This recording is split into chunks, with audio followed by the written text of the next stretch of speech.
Good day mga boss, mga kapiso network nato diyan, no. So for this video mag-harvest ta, kailangan natong i-harvest ang atong machine dito sa area, no. So ang dami talagang coins, no. Puno na talaga yung ating liters na mineral. So bago natin pakita ang lahat sa pag harvest, so pakita natin kung paano natin ginawa yung ating window box. So ganito lang kasimple.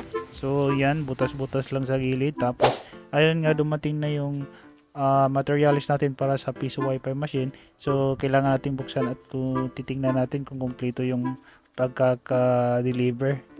So galing lang to Shopee.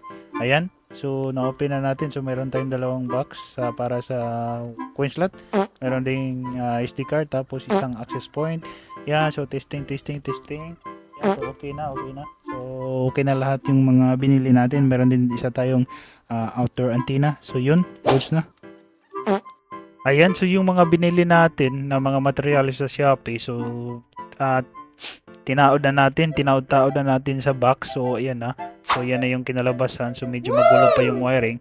Ayan, so tingnan nyo, medyo magulo pa, oh, paikot-ikot lang tayo. Tapos mayroon tayong sticker na nilagay dyan sa taas, tapos naka siga-siga yung ilaw. So pag kinabukasan tinapos natin, so yan, mayroon na tayong lagayan sa baba ng coins. So dyan mahuhulog yung coins, at yung mga naguhulog ng wifi, hindi matatapon yung kanilang pira kasi dyan mahulog sa ginawa nating kahon. So yan yung loob, yung wiring. So dyan, kumpleto lahat yan, saksak talaga.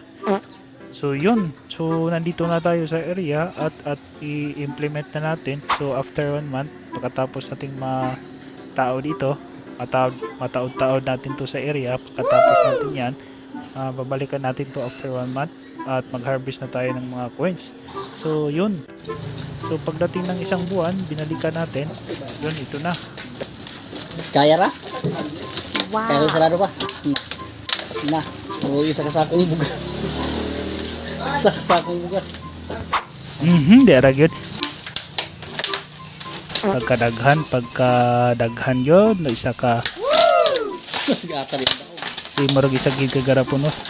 Isa ka Sa mga followers nato diha, no, daghang salamat sa paglandaw sa tong video.